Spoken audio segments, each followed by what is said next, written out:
بسم الله الرحمن الرحیم. پښتو نیوز شکریا ادا کوم یوسف جان، ډیره مننه.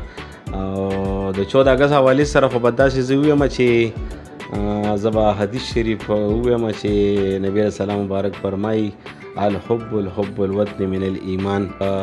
وطن سره مینه چې ده دا د ایمان حصه ده.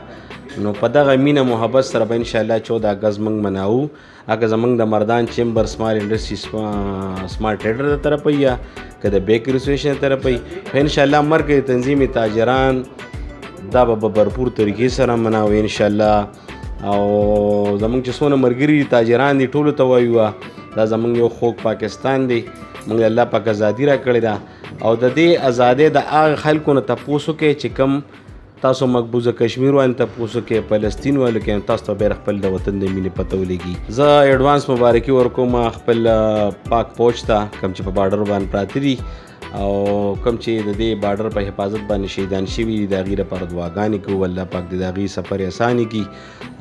کوم مسافرونه زموږ په بار ملک دي د هغې مسافرو دپاره هم دعاګانې کوو رب کریم د هغې په خپل وطن کې او د دغې مسافرو نه هم که تاسو تپوس وکړو چې وطن څنګه دی نو تاسو ته به د وطن متعلق دا ووایي چې دا د شاتو نه خوږ دی.